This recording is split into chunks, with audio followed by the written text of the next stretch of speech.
Hello, అందరూ ఎలా ఉన్నారు? బాగున్నారా?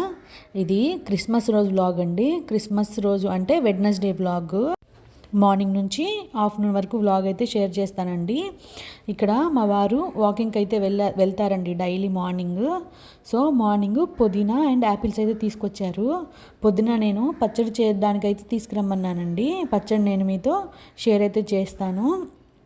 ఇక్కడ ఫ్రెష్ అయిపోయానండి. ఇక్కడ మా బాబు అయితే లేచేసాడు ఎర్లీగా. వాడు కూడా సో ఇక్కడ వాడు ఒక హ్యాబిట్ అయితే ఉంది, జీలకర్ర తింటాడండి ఇష్టంగా. ఆ జీలకర్ర వాడికి అమృతంతో అయితే సమానము. డైలీ అయితే తింటాడు, కాకపోతే ఎక్కువైతే ఇవ్వనండి, కొంచెం ఇస్తాను.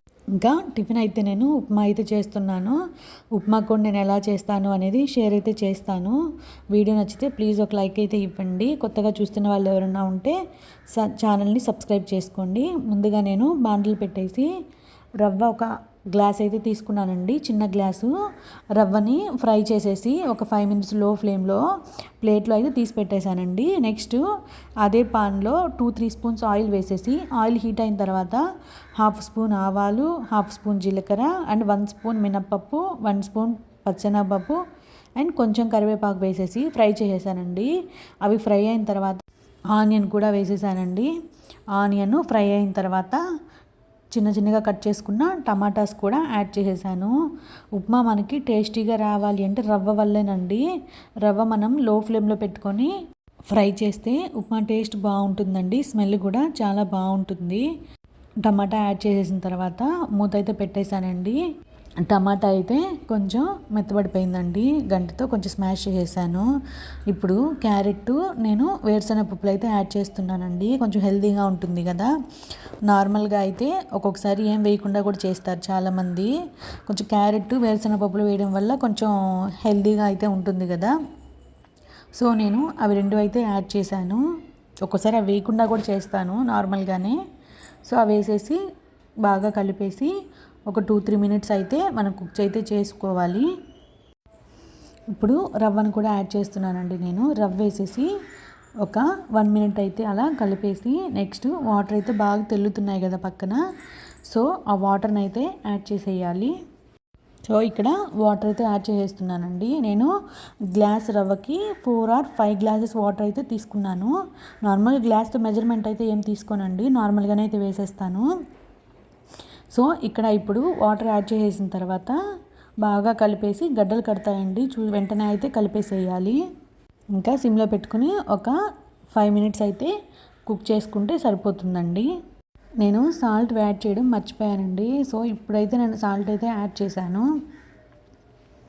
లాస్ట్ స్టవ్ ఆఫ్ చేసే ముందు అయితే ఒక 2 స్పూన్స్ అయితే నెయ్యి అయితే యాడ్ చేస్తానండి. యాక్చువల్గా ఫస్ట్ టైం అయితే నేను బయట నెయ్యి తీసుకొచ్చాను, నార్మల్గా ఇంటి దగ్గర నుంచి అయితే తీసుకొస్తానండి. సో అది అయిపోయిందని చిన్న బాటిల్ అయితే తీసుకొచ్చాను. ఇక్కడ ఉప్మా అయితే రెడీ అయితే అయిపోయింది. ఇంకా మేము టిఫిన్ చేయడానికి అయితే ఉప్మా అయితే పెట్టేసుకుంటున్నాము. ఇంకా ఇక్కడ ఈలోపు మా వారైతే బాత్ చేసేసి పూజ అయితే చేసేసారండి. చాలాసేపు అయిపోయింది, దీపం కూడా ఆరిపోయింది. ఇంకా బయట అయితే చూసారా మా క్లైమేట్ ఎలా ఉందో.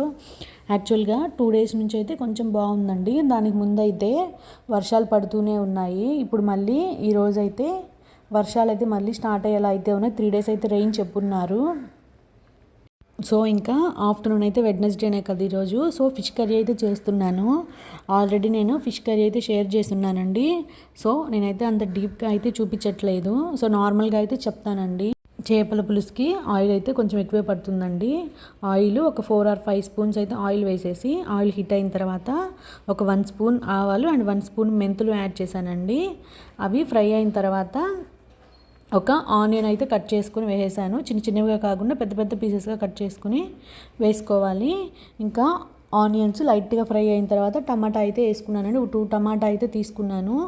టమాటో బాగా మెత్తగా వచ్చేంత వరకు అయితే ఫ్రై అయితే చేసుకుని మూత పెట్టేశానండి. టమాటా బాగా మెత్తగా అయిపోయిన తర్వాత కారం, ఉప్పు, పసుపు అయితే యాడ్ చేశానండి. కారం కూడా కొంచెం ఎక్కువ అయితే పడుతుంది. సో ఆయిల్ పైకి వచ్చేంత వరకు అయితే ఫ్రై చేసుకోవాలి. నెక్స్ట్ ఆయిల్ పైకి వచ్చేసిన తర్వాత చింతపండు కలిపి పెట్టుకొని చింతపండు పులుసు అయితే యాడ్ చేసేసానండి. చింతపండు తిక్కగా అయితే పోసుకోవాలి ఫస్ట్, తర్వాత మనం వాటర్ అయితే యాడ్ చేసుకోవాలి. ఒక 12 minutes అయితే కుక్ చేసుకున్న తర్వాత మ్యాంగో పీసెస్ అయితే యాడ్ చేసుకోవాలి. ఫైనల్లీ మ్యాంగో పీసెస్ యాడ్ చేసుకున్న తర్వాత ఒక 2 మినిట్స్ అయితే ఉడకనిచ్చేసి ఇంక స్టవ్ ఆఫ్ చేసుకోవడమేనండి. ఫైనల్లీ మన కర్రీ రెడీ. వీడియో నచ్చితే ప్లీజ్ ఒక లైక్ అయితే చేయండి. Thank you.